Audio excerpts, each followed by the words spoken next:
Best ke jadi rabun? Tak best. Tak best. Pah tak best. Fokus. Assalamualaikum, my name is Adam Hamzah. Welcome back to my another vlog. Okay, hari ni aku nak keluar pergi ke Aeon untuk beli seluar kerja aku. Aku tak bawa wife aku dengan anak aku tinggal kat rumah. So sebab asalnya aku nak keluar dating dengan wife aku nak tinggal kat sebentar sajalah untuk ke rumah jiran sebab nak pergi ke mall ni. Kalau ikutkan aku nak elak bawa anak kecil sebab takut berisiko, sebab orang tua dengan anak kecil ni berisiko tinggi untuk terkena jangkitan. Dia kata kita orang keluar nanti tapi tiba-tiba dia meragam, apa-apa plan pun tak jadi, orang pun kena patah balik rumah. Keluar ke mana, shopping tak ke mana, dating tak ke mana. Tapi hari ni aku nak bincangkan best ke tak jadi seorang yang rabun, dan macam okey ke tak kan pakai spek ni. Kadang-kadang ada orang yang pakai spek ni semata-mata untuk trend, untuk fashion. Jadi kadang-kadang memang cantik kalau pakai spek, nampak nerds ke, memang nampak hipster. Tapi hakikat yang orang kata kita boleh ceritalah kepada orang yang biasa pakai spek mata ni, macam aku pun dah dalam setahun 2 tahun pakai spek mata. Jadi bermasalah sikit lah. Nanti kita bincangkan sedikit masalah yang aku alami, apa kekangan dan halangan yang aku terima dalam proses aku membiasakan diri untuk memakai spek mata. Okay.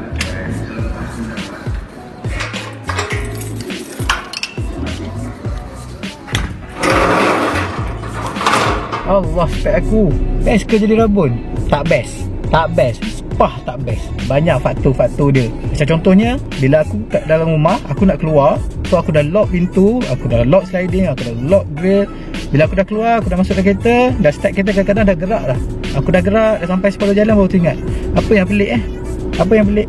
Rupanya aku tak pakai spek mata. Memang benda tu penting sangat untuk aku, sebab aku tak adalah rabun teruk sangat, tapi aku boleh tengok dalam jarak yang jauh, terutama sekali pada waktu malam. Kalau waktu siang ni, andai kata benda dekat, benda tak berapa penting, aku nak pergi, aku pergi dekat kedai runcit ke, tak ada masalah.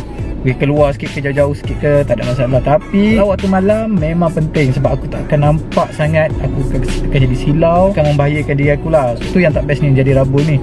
Okay, ramai juga orang cakap lah yang pakai spek mata ni memang style lah. Bukan buat style apa, untuk lebih kepada fashion. Macam sekarang budak-budak sekarang ni, budak-budak hipster, tak ada masalah lah. Tapi untuk bagi orang pengguna yang tegar, yang pengguna spek mata ni, memang rasa macam benda yang sangat memerlukan selain daripada fashion. Tapi bagi orang yang perlukan spek mata tapi tak nak pakai spek mata lah, benda tu annoying sikit lah.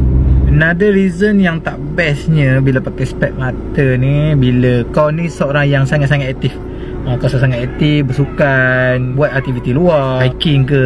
Aku jenis yang memang aktif. Macam-macam benda aku buat. Macam-macam sukan aku main, sepak, futsal, pingpong, badminton, tenis, apa semua. Memang orang kata kalau main sukan macam tu, memang kita, kalau boleh kita tak nak benda yang akan slowkan kita punya potensi.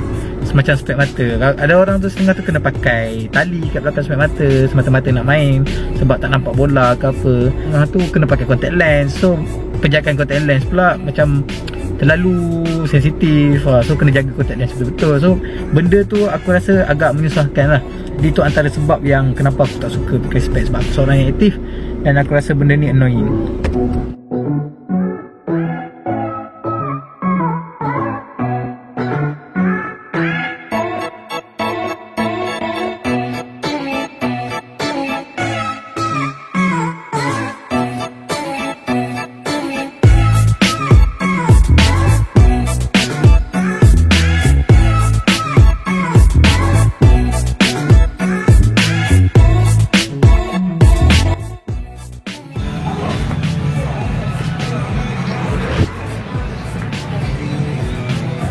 Okay, sekarang kita nak cari seluar dulu.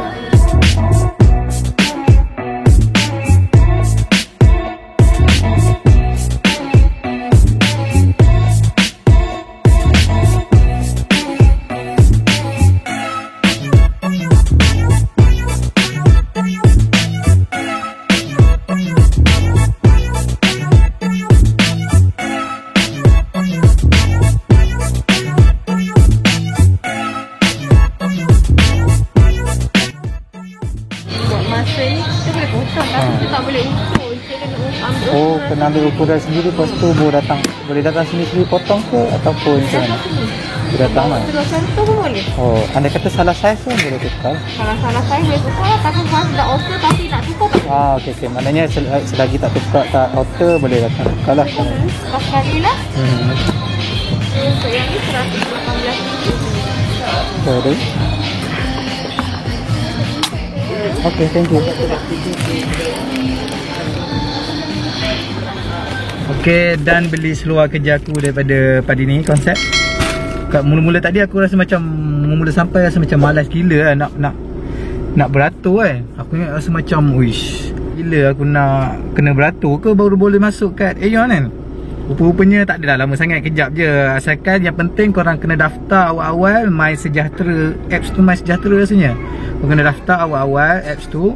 Kemudian senang sikit lah proses korang nak masuk daripada kedai ke kedai. Sebab setiap kedai nanti dia akan scan korang punya kod lah, supaya dia ada record siapa yang datang melawat kat kedai pada masa tu. So apa-apa pun kalau korang nak masuk mana-mana tempat, kena download dulu My Sejahtera apps. Kemudian baru korang keluar lah ke mana-mana. Sebab aku ni first time, aku tak tahu juga. Ni first time aku masuk mall sejak beberapa bulan ni. Sebab tentang PKP lah. So aku stay at home je. Dan tak banyak, hanya pergi kerja, balik kerja je. Tapi sekarang ni aku dah pergi beli baju seluar seorang-seorang. So itulah, tiket parking pun tak perlu kena bayar. Satu lagi benda yang buat aku tak suka untuk pakai spek mata adalah bila orang yang pakai spek mata je faham, bila kau pakai mask kat dalam aircon ke kat luar aircon ke, bila kau bernafas nanti kan akan ada kabus dekat kau punya spek. Sama juga bila kau duduk dalam aircon kan, kalau kat luar hari hujan, bila kau nak keluar daripada kereta, automatik spek mata kau berkabus. Kebetulan pula kau tak bawa kau punya kain untuk lap, jadi benda tu jadi bermasalah lah. Kau takut spek mata kau calar, tapi pada masa yang sama spek mata kau berkabus. So menghalang pemandangan dan orang akan nampak, apa hal kau punya spek tu berkabus. Memang macam tu. Kat dalam kereta sejuk, kemudian dekat luar kereta pula macam panas lembab macam tu. Teruslah dia berkabus. Tu yang buat aku tak apa suka pakai spek tu. Lagi satu, bila korang dekat dalam mall, contohnya korang nak order makanan dekat KFC ke, dekat McD ke, Pizza Hut, korang nak tengok menu tu. Kalau korang lupa nak bawa spek, ini masalah. Kalau korang lupa bawa spek, nak korang pergi dengan member ke, ataupun ada orang belakang yang orang kata nak cepat, kita pula terkiar-kiar tengok dekat menu kat atas tu, apa ni, menu apa yang ada tu, berapa harga dia. Kita tak tahu, sebab kadang-kadang menu baru dan susunan dia berubah-ubah. Jadi kita tak tahu apa yang menu yang disediakan oleh McDonald ke, Pizza Hut ke, ataupun KFC ke. Jadi tu memang problem. Bagi aku itu apa yang aku cerita sekarang ni, masalah yang aku alami sepanjang aku pakai spek ni. Aku baru juga pakai spek, aku tak adalah baru, dalam setahun 2 tahun lah juga lah. Aku bukannya berabun sangat pun, cuma aku pakai spek ni untuk drive, lepas tu untuk buat kerja. Kalau buat event, serta-serta event kan, memerlukan aku pandangan yang jelas dan sharp, so aku perlukan spek lah. Tapi andai kata keluar casual biasa sahaja, melepak dengan kawan-kawan ke, aku tak pakai lah, sebab aku tak apa minat sebenarnya. Tapi andai kata perlu aku pakai, memang aku akan standby je lah. Cuma apa yang aku beritahu ni, aku lebih prefer tak pakai spek mata. Sebab disebabkan dia orang kena tinggal tadi, so aku tak sempat nak beli apa-apa dekat mall. Sebab aku rasa macam leceh sikit lah, sorang-sorang pegang kamera, lepas tu dengan pegang bag lagi. Jadi aku belikan dia orang sate. Macam aku tahu dah, kalau beli apa-apa kat dia balik rumah ni, bendanya boleh settle lah. Apa-apa, terutama sekali dengan makanan. Aku kena sediakanlah sesuatu untuk dia masa balik ni, kena bagi sagu hati, ambil hati lah. Tapi apa-apa pun makanan sudah ada kat tangan, jom kita pulang ke rumah dan makan.